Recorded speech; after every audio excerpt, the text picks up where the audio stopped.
No. What do you mean by personalities you want to communicate with? There were a number, well, for instance, I read about Norman Vincent Peale, Power of Positive Thinking. I was very impressed with his book. In fact, he was the one instrumental in me getting started. When I first read his book, The Power of Positive Thinking, is what he said, you can have anything you want, provided you know what it is, and see yourself as already having it. And when I read that, and of course that's in my book, the Name It and Claim It game, and I gave him credit.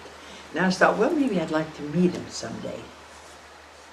Well, it didn't happen that I met him personally, but he contacted me, and he would write articles about me in the various magazines about my using his principles. And then there was a young priest, Dr. Joseph Murphy. And Dr. Murphy was a Catholic priest in California, and I think became disillusioned with all of the ritual, the priestcraft, and the things that he had was limited. And he asked for a sabbatical. And when he was on this sabbatical, he sat in a chair and he decided what he wanted. He wanted a 3-story house. He wanted it secluded. He wanted on the 2nd floor, he wanted a room where he could tape. He thought it was very, very important to tape, for P-taping it's called, personal taping, that's very, very, very successful now, programming. And the church did not allow that, and this is the reason he backed off and wanted to do his own thing. Okay, he was limited on funds because there were no funds available, but fortunately, one of his parishioners had a radio station and asked him to do a thought for the day. What is love, compassion, etc. And paid him a nominal fee. And Murphy said he used to put hot water in ketchup as for tomato soup. Just sitting in this chair, visualizing this place.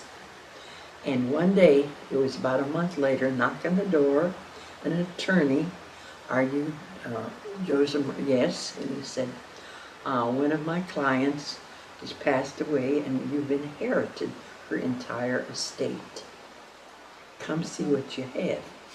So Murphy gets in the car and they go up to the Hollywood Hills and this fabulous place, and he walks in the door and everything he imagined was there.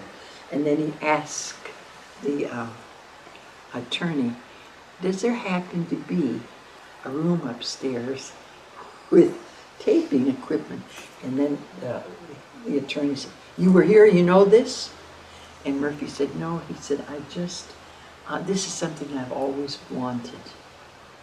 So he had his dream fulfilled. When I'd never met Murphy, but he was doing a lecture in Dallas at one of the churches, and he called me, and he said, Peale said I had to come and meet you. So I'm coming out the house. He was about this tall and very dictatorial. And I said, well, okay. I didn't know him. I hadn't read anything of his at that time. And I said, well, why don't you come to dinner? Okay, he said, I want ground beef steak and mashed potatoes. And he says, I'll bring the wine, not the wine, but he brought something else. And we'll see you. My driver will be there. And he says, I don't want to small talk, nobody there. I want to talk to you, and your husband can talk to my driver. And he was just like, he's just this way. So when he came in, and he was a delightful, absolutely delightful. We had dinner. He said, now we talk. So I went into the living room, my husband entertaining in the den, and he says, I want to ask you something.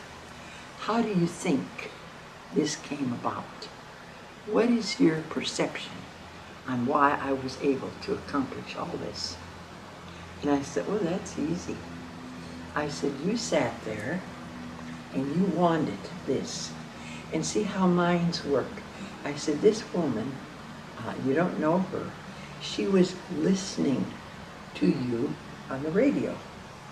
Here she had all of this stuff, and she had no one to give it to, probably to charity.